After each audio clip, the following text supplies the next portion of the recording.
Sauvon, salam alaykoum, tu ressens cette petite étincelle dans ton cœur? Ne la laisse pas s'éteindre. Like, si tu veux soutenir la dawa, abonne-toi pour qu'on continue ce chemin main dans la main et partage sans modération. Chaque clic compte sur la balance ce jour-là. Combien de fois as-tu prié dans ta vie? Des milliers de fois, des dizaines de milliers de fois, peut-être. Et à chaque prière, tu t'es assis pour réciter le Tashahoud. Chaque dour, chaque asr, chaque maghrib, chaque isha, chaque fajr. Tu t'es assis, tu as posé tes mains sur tes genoux et tu as prononcé ces mots sacrés. Des mots que tu connais par cœur depuis l'enfance. Des mots que ta mère t'a appris, que ton imam a récité devant toi, que tu récites depuis 20, 30, 40 ans.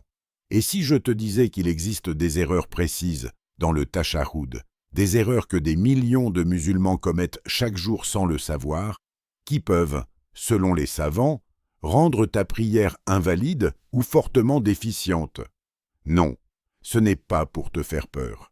Ce n'est pas pour créer une anxiété religieuse. C'est exactement le contraire. Parce que le prophète sallallahu alayhi wa sallam a dit « Priez comme vous m'avez vu prier ». Ce n'est pas une suggestion. C'est un ordre. Et si tu pries comme tu crois que tu as vu quelqu'un prier, qui lui-même croyait avoir vu quelqu'un d'autre prier, et que cette chaîne de transmission comporte des erreurs, alors il est temps de corriger. Aujourd'hui, on va parler du Tashahoud dans tous ses détails. Les erreurs dans le texte lui-même. Les erreurs dans la position du corps. Les erreurs dans les gestes de la main et du doigt. Les erreurs dans le moment où on le récite. Et surtout, lesquelles de ces erreurs invalident réellement la prière et lesquelles sont simplement des déficiences que tu peux corriger dès maintenant sans recommencer quoi que ce soit. Reste avec moi. C'est une vidéo qui va changer ta prière pour le reste de ta vie. Numéro 1. Qu'est-ce que le Tashahoud exactement et pourquoi est-il si important? Avant de parler des erreurs, on doit comprendre ce qu'est le Tashahoud, parce que beaucoup de gens récitent des mots sans savoir ce qu'ils signifient. Et quand on ne comprend pas ce qu'on dit, on est beaucoup plus susceptible de le dire incorrectement. Le Tashahoud, ou At-Tahiyyat, est la déclaration que tout fidèle récite en position assise pendant la prière. Il contient la shahada, le témoignage de foi. Il contient un salut au prophète. Il contient une invocation de bénédiction. Et dans certaines écoles juridiques, certaines parties de ce Tashahoud sont considérées comme des piliers de la prière, c'est-à-dire que si tu les omets, ta prière est invalide, point. Voici le texte que le prophète sallallahu alayhi wa sallam lui-même a enseigné à ses compagnons, tel que rapporté dans le hadith d'Ibn Mas'ud radiyallahu anhu, qui est l'un des hadiths les plus authentiques sur ce sujet. Il se trouve dans Bukhari et Muslim. At-tahiyyatu lillahi wa salawatu wa tayyibat. Assalamu alayka ayyuhan nabiyyu wa rahmatullahi wa barakatuh. Assalamu alayna wa ala ibadillahi as-salihin. Ashhadu an la ilaha illallah wa ashhadu anna Muhammadan abduhu wa rasuluh. Puis on ajoute Allahumma salli ala Muhammad wa ala ali Muhammad, kama sallayta ala Ibrahim wa ala ali Ibrahim. Wa barik ala Muhammad wa ala ali Muhammad, kama barakta ala Ibrahim wa ala ali Ibrahim. Innaka hamidun majid. Voilà, c'est le texte de référence. Tout ce qui s'en éloigne, qu'il s'agisse d'une addition, d'une omission, d'une erreur de prononciation changeant le sens, ou d'une modification de la formulation, doit être examiné à la lumière des règles fiqhiyes. Numéro 2. L'erreur numéro 1. Modifier le texte sans le savoir. Il existe plusieurs versions du Tashahoud qui circulent dans les communautés musulmanes. Tu as le Tashahoud d'Ibn Mas'ud, le plus authentique et recommandé par la majorité des savants. Tu as le Tashahoud d'Ibn Abbas. Tu as celui d'Ibn Umar. Il y a de légères variations entre eux, et les 4 madhhabs diffèrent sur lequel préférer. Toutes ces versions sont valides. Mais le problème, ce n'est pas d'utiliser l'une ou l'autre version authentique. Le problème, c'est quand les gens combinent des parties de différentes versions et créent un troisième texte hybride qui ne correspond à aucune narration prophétique. Tu prends le début d'un, le milieu d'un autre, la fin d'un troisième, et tu obtiens quelque chose que ni Ibn Mas'ud, ni Ibn Abbas, ni le prophète lui-même n'a jamais dit. Ce n'est pas permis. La règle en fiqh est claire. Dans les actes d'adoration, on suit ce qui a été transmis. On ne fait pas de composition personnelle. Wallahi, ce n'est pas une question d'arabe parfait ou d'accent. C'est une question de fidélité à ce que le prophète a transmis. Maintenant, la question pratique.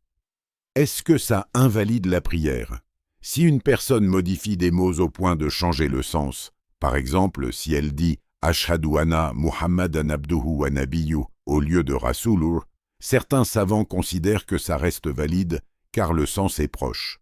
Mais si la modification est significative, par exemple omettre la shahada elle-même ou remplacer la ilaha illallah par quelque chose de différent, là, la prière est invalide. Parce que la shahada dans le tashahhud est un pilier pour les Hanbali et une condition pour d'autres. La solution est simple, apprends le texte exact. Il n'est pas long, mémorise-le dans une seule version authentique et arrête de mélanger. Numéro 3, l'erreur numéro 2. Assalamu alayka ayyuhan nabi au lieu de alayka ayyuhan nabiyyu. Voici une erreur très répandue dans les communautés francophones, arabophones et même dans beaucoup de pays musulmans. Beaucoup de gens récitent le tashahhud en disant « Assalamu alayka ayyuhan nabi » en mettant le mot « nabi » à l'état construit ou en l'utilisant sans la hamza finale correcte. D'autres disent « Assalamu alayka ya nabi » en ajoutant un « ya » qui ne se trouve dans aucune narration authentique. Ce sont des petites différences en apparence. Mais en arabe, chaque voyelle finale change le statut grammatical du mot. Et le tashahhud doit être récité avec précision. Maintenant, certains peuvent tenter de dire « Cher, est-ce que ça invalide ma prière ?» Et la réponse des savants est nuancée. Si la personne ne connaît pas l'arabe et fait une faute d'articulation involontaire qui ne change pas le sens fondamental, la prière n'est pas invalidée. Allah est Rahman, Allah est Rahim. Il prend en compte l'incapacité. Mais pour celui qui connaît l'arabe et peut corriger, il est obligatoire de corriger. Et pour tout le monde, si tu peux apprendre le texte correct, tu n'as aucune excuse pour ne pas le faire.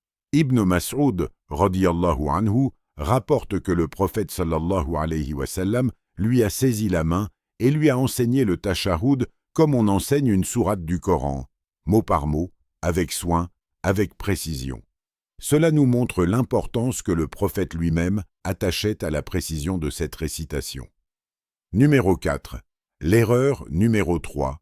Omettre la salat ibrahimiya, les bénédictions sur le prophète.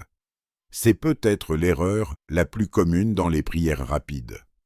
La personne est pressée, elle récite vite le at-tahiyyat, et elle enchaîne directement avec le dua ou avec le salam final. Elle oublie ou décide de ne pas réciter la salat ibrahimiya, c'est-à-dire les bénédictions sur le prophète Muhammad et sur la famille du prophète Ibrahim. Est-ce que ça invalide la prière? Voici le débat entre les savants. Pour les Hanbali et certains chafites, la salat ibrahimiya dans le tashahhud final est un pilier de la prière. Si tu l'omets délibérément, ta prière est invalide. Si tu l'omets par oubli, tu dois faire le sujud de sahou, la prosternation de l'oubli. Pour les Hanafis et les Malikis, c'est une obligation wajib, mais pas un pilier, rukn. Si tu l'omets, ta prière est déficiente, mais pas invalide. Tu dois néanmoins faire le sujud de sagdou. La position la plus sûre, et c'est la position que je recommande, est de la réciter à chaque fois, dans chaque prière, sans exception. Parce qu'aucun savant ne dit qu'elle est simplement recommandée. Tous s'accordent que c'est au minimum une obligation. Alors pourquoi risquer? Et franchement, combien de temps ça prend? 30 secondes? 40 secondes? Et tu vas priver ta prière de la bénédiction sur le prophète pour gagner 30 secondes? Allahumma salli ala Muhammad wa ala ali Muhammad, kama sallaita ala Ibrahim wa ala ali Ibrahim. وبارك على محمد وعلى آل محمد كما باركت على إبراهيم وعلى آل إبراهيم إنك حميد مجيد. Récite-la, complètement, à chaque fois. Numéro 5. L'erreur numéro 4. Le mauvais moment pour s'asseoir en tashahhud. Beaucoup de gens ne savent pas quand exactement commencer à s'asseoir pour le tashahhud, et cette confusion crée des erreurs dans la structure même de la prière. La règle est claire. Dans une prière de 4 rakas comme le dour, il y a 2 tashahhud. Un tashahhud intermédiaire, après la 2e raka, et un tashahhud final, après la 4e raka. Dans une prière de 3 rakas comme le maghrib, il y a aussi 2 tashahhud, après la 2e et après la 3e. L'erreur commune. Certaines personnes s'assoient après la première raka par habitude ou confusion. D'autres oublient de s'asseoir après la 2e raka et se lèvent directement pour la 3e. Si tu oublies le tashahhud intermédiaire et que tu te lèves avant de t'asseoir, que se passe-t-il? Les savants disent: si tu te souviens immédiatement, avant d'être complètement debout, tu dois revenir t'asseoir et réciter le tashahhud intermédiaire. Mais si tu es déjà debout et que tu t'en souviens, tu ne reviens plus en arrière. Tu continues la prière et tu fais le sujoud de saw à la fin. Pourquoi? Parce que revenir en arrière après avoir quitté une position constituerait une addition délibérée dans la prière, ce qui est plus grave que l'omission de ce tashahhud. Et si tu te souviens après avoir terminé la prière, dans ce cas, les savants considèrent généralement que ta prière reste valide, parce que le tashahhud intermédiaire n'est pas un pilier, c'est une obligation, wajib. Et le sujoud de sahw compense les obligations oubliées. Numéro 6. L'erreur numéro 5. La position du corps pendant le tashahhud. C'est une erreur moins souvent discutée, mais qui est importante. Pendant le tashahhud, la position correcte du corps, selon la majorité des savants, est l'iftirash pour le tashahhud intermédiaire et le tawarruk pour le tashahhud final. Qu'est-ce que ça veut dire? L'iftirash. Tu t'assis sur ton pied gauche plié, avec le pied droit dressé, les orteils pointant vers la qibla. C'est la position pendant le tashahhud intermédiaire. Le tawarruk, tu glisses ton pied gauche sous ton pied droit, tu poses tes fesses directement sur le sol, le pied gauche ressort par la droite et le pied droit reste dressé. C'est la position pendant le tashahhud final. Cette distinction est tirée d'un hadith authentique rapporté par Abu Humayd al-Sa'idi où il décrivait la prière du prophète sallallahu alayhi wa sallam devant les compagnons et ils ont tous confirmé. Il a dit la vérité. C'est ainsi que le prophète priait. Beaucoup de gens ne font aucune distinction. Ils s'assoient de la même manière aux 2 tashahhud. Est-ce que ça invalide la prière? Non, mais c'est une sunna abandonnée. Et abandonner les sunnas progressivement conduit à appauvrir sa prière jusqu'au point où elle ne ressemble plus à la prière du prophète. Khalas. Assieds-toi correctement. Numéro 7. L'erreur numéro 6. Le geste du doigt ou l'absence de geste. Harry, parlons maintenant de quelque chose qui semble petit, mais qui fait l'objet d'un grand débat, et que beaucoup de gens font complètement de travers. Pendant le tashahhud, le prophète sallallahu alayhi wa sallam utilisait son index droit. Il le levait. Et il faisait un mouvement avec ce doigt. Mais quel mouvement exactement? C'est là que les savants divergent. Première opinion. Le doigt est levé au moment de la shahada, ashhadu an la ilaha illallah, et il reste levé jusqu'à la fin du tashahhud sans mouvement. C'est la position hanbalite et l'une des opinions chafites. Deuxième opinion. Le doigt est levé et déplacé légèrement de droite à gauche, en continu, pendant toute la récitation du tashahhud. Certains hadiths mentionnent que le prophète faisait tournoyer son doigt ou le remuait d'eau. Cette opinion est défendue par certains malikis. Troisième opinion, et c'est celle de nombreux savants contemporains comme Cheikh Ibn Baz et Cheikh Ibn Othaymin rahimahumullah. Le doigt est levé au moment précis de la shahada. Ilallah. Beti, il y tiendra, et il reste en place sans le faire bouger en permanence. Ce n'est pas un balancement continu, mais un lever ferme. Maintenant, le vrai problème que je vois dans les mosquées, et je parle de quelque chose que j'observe en consultation et en voyage, c'est que beaucoup de gens n'utilisent pas du tout leurs doigts. Ils gardent leurs deux mains à plat sur les genoux pendant tout le tashahhud. C'est une sunna abandonnée. Le prophète utilisait son index. Wajiba ou sunna? Les savants divergent, mais tous s'accordent que c'est prescrit, alors pratique-le. Et d'autres, à l'opposé, agitent leurs doigts comme s'ils chassaient des mouches sans s'arrêter, de gauche à droite, pendant toute la durée. Cela aussi n'a pas de base solide dans les hadiths les plus authentiques. La position la plus sûre: lève ton index droit dès le début du tashahhud, maintiens-le levé et baisse-le à la fin. C'est simple, c'est solide. C'est pratiqué par des millions de musulmans dans le monde entier. Le tashahhud, un voyage spirituel en quelques phrases. Je veux m'arrêter ici un instant. Parce que nous avons parlé de beaucoup de règles, de beaucoup d'erreurs, de beaucoup de positions des savants. Et parfois, quand on aborde le fiqh de cette façon, on peut avoir l'impression que la prière est un obstacle à course, un défi technique où chaque mouvement est scruté, chaque mot pesé. Ce n'est pas ça. Le tashahhud est un dialogue, c'est l'un des moments les plus intimes de ta prière. Tu es assis devant Allah Azza wa Jal. Tu dis « At-tahiyyatu lillah », toutes les salutations, toutes les vénérations, toutes les révérences appartiennent à Allah. Pas au roi, pas au président, pas aux célébrités, pas aux influenceurs. À Allah seul. Puis tu envoies un salut au prophète « Assalamu alayka ayyuhan nabiyyu ». Et la réponse des savants est magnifique. Le prophète répond à ce salut depuis sa tombe bénie à Médine, pour chaque musulman qui le récite dans sa prière. Subhanallah. Puis tu témoignes. Ashadu, je témoigne. Pas teima, pas je crois. Pas chouin, je pense. Tsa. Je témoigne. Avec la certitude d'un témoin oculaire. En la ilaha illallah, qu'il n'y a de divinité digne d'adoration qu'Allah. Wa anna Muhammadan abduhu wa rasoul, et que Muhammad est son serviteur et son messager. Ce témoignage, à chaque prière, est un renouvellement de ton contrat avec Allah. Pense à ça la prochaine fois que tu t'assois en tashahhud. Ce n'est pas de la récitation mécanique, c'est une déclaration de foi répétée plusieurs fois par jour devant Allah Azza wa Jal. Et c'est précisément parce que ce moment est si important que les erreurs dans sa récitation ne sont pas à prendre à la légère. Tu ne voudrais pas gâcher ce dialogue sacré avec des mots incorrects, une position approximative ou une distraction totale. La confusion sur le ya, ajouté dans le tashahhud.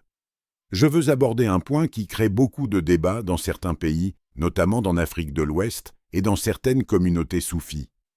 Certaines personnes récitent « Assalamu alayka ya ayyuhan nabi » en ajoutant le mot « ya » avant « ayyuha ». Ce « ya » est une particule d'invocation directe en arabe. Et l'ajout de ce « ya » a une implication théologique. Il peut être interprété comme une invocation directe au prophète, comme si tu l'appelais, comme si tu lui adressais une prière. La position des savants de référence, Ibn Baz, Ibn Othaymin, Al-Albani rahimahumullah, est que ce « ya » ne se trouve dans aucune narration authentique du tashahhud. Il n'est dans aucune version transmise par les compagnons.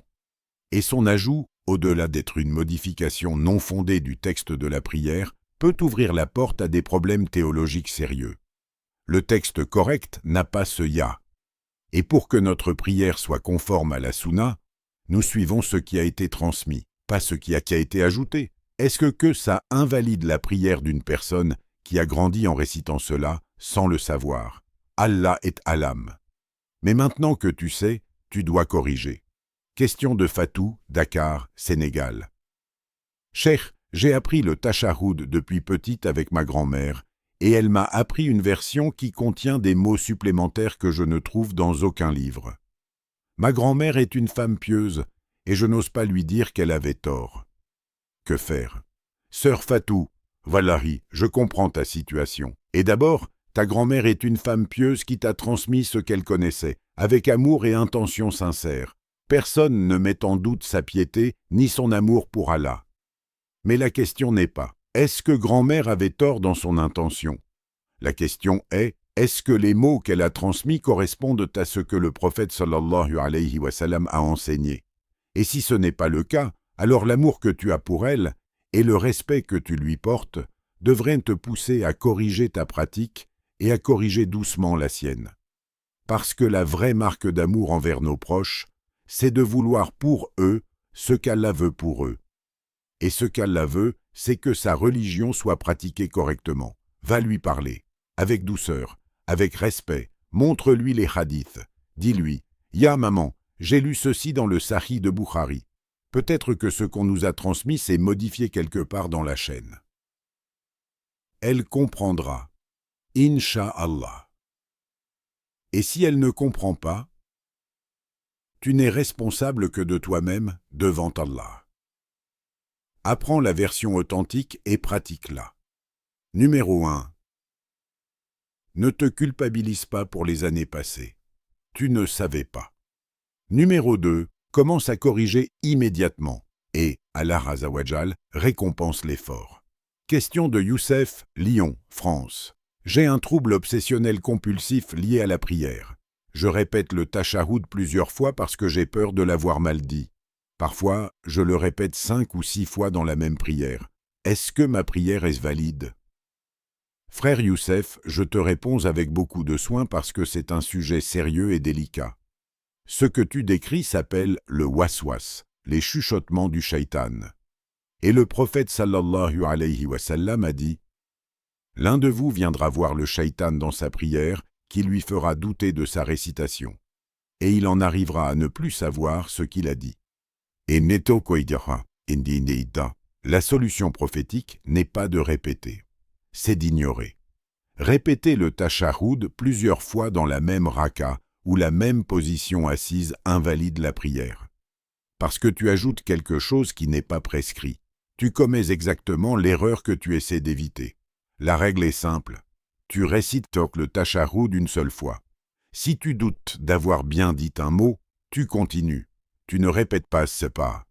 Le doute, en fiqh, ne vaut rien face à la certitude. Et ta certitude de base est ce que tu as récité le tashahoud. Pratique devant un miroir si nécessaire. Et prie chaque prière comme si c'était la dernière, parce qu'un jour, elle le sera. Et Allah Azza wa Jal, c'est mieux.